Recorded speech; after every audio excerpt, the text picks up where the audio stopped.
I realized that once you find your voice, like once you find who you are and what you have to say, it doesn't matter what everyone else is doing because no one's going to see it the way that I see it.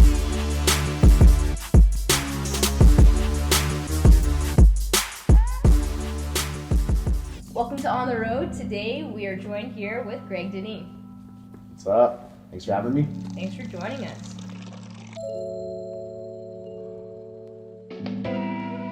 Tell us a little bit about the space we're in. We are here at the Broadway Collective, which is on Broadway, which is just a co-working space that I work out of most days.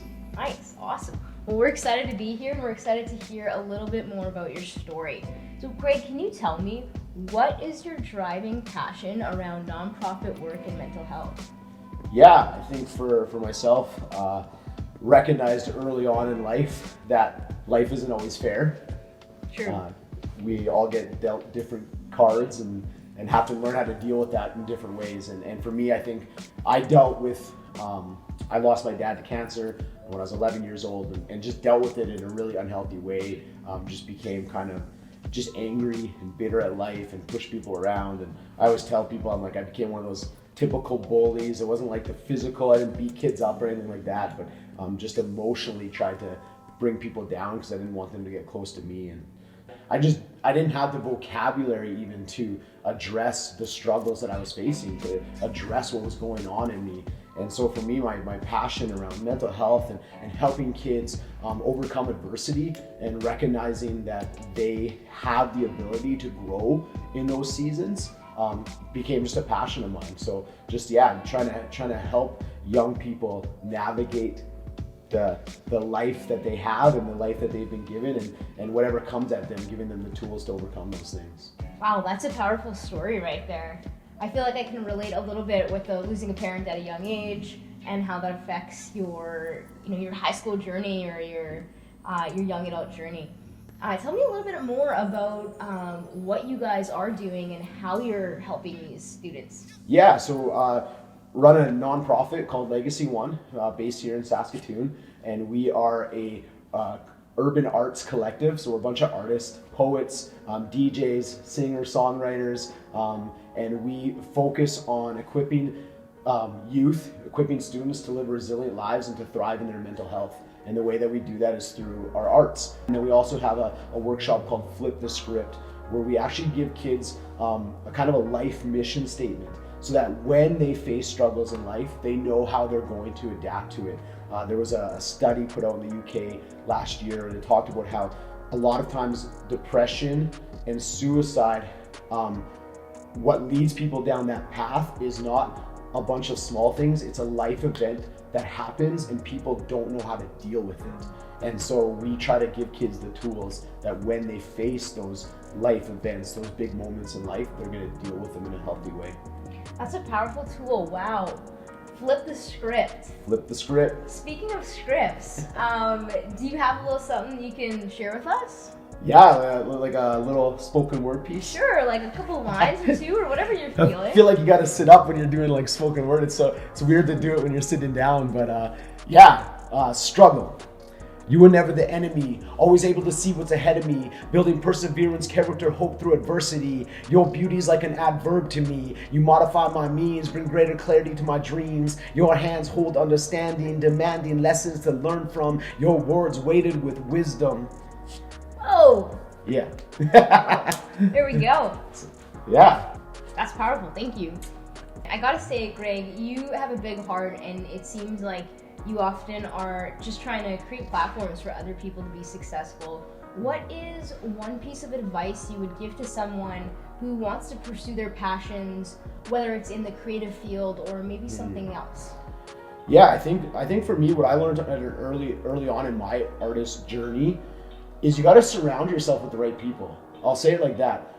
And what I mean by right people is the people who aren't afraid to tell you that you're doing it wrong. And it's like you want people that are going to be like, hey, I'm here for you, and here's some areas that I think you could really improve on. Here's some things you can work on. And when you got people in your corner that are like that love you enough to speak that to you, man, it makes a massive difference in your growth. Thanks for sharing that. I think that's really good advice for people watching as well. If you're wanting to try something new, surround yourself with some good people like Greg is suggesting.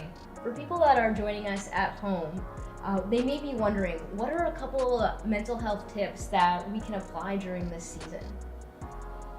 Yeah, this season has obviously taken a toll on many people, and mental health is one of those things, because I think that being in a culture that is used to being busy, I think we're a culture that is used to being busy. We're used to lots of activity, used to lots of events and a lot of people in our lives, that I think this season has been very hard on people's mental health. And I think that if I could encourage anyone out there with a tip, with advice, I think that it's just about being able to find those spaces still where you can be vulnerable and real with people, with someone else. It doesn't have to be a large group of people, but we need support networks in our lives. People see mental health as a weakness. It's not a weakness. It is not a weakness to say, I'm not doing okay, I need help, I feel anxious, I feel, that's not a weakness. It actually is a strength to reach out to someone and say those things. And if we could start to celebrate that in our culture, that it's a strength to say, hey, I'm not doing okay, I need some help. I just need to talk to someone, I just need some support, I just need some encouragement. It's okay to do that, So my advice for people would be, reach out to someone. Just find that person that you can be open and vulnerable with, and share those things. And it's okay to not be okay. Love it. So Greg, there is one question that I ask everybody. It's my favorite question. And it's, if you had unlimited resources and you knew you couldn't fail, what would you do? If I had unlimited resources and knew that I couldn't fail, my dream in life, I always tell my wife this is my retirement goal, is to start an orphanage in South Africa.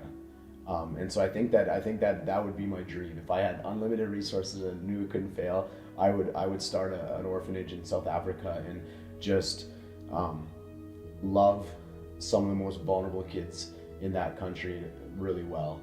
I feel like I have a father's heart, and I feel like I just want as many kids as possible. And I would just love to do that. I think it'd be the most rewarding thing.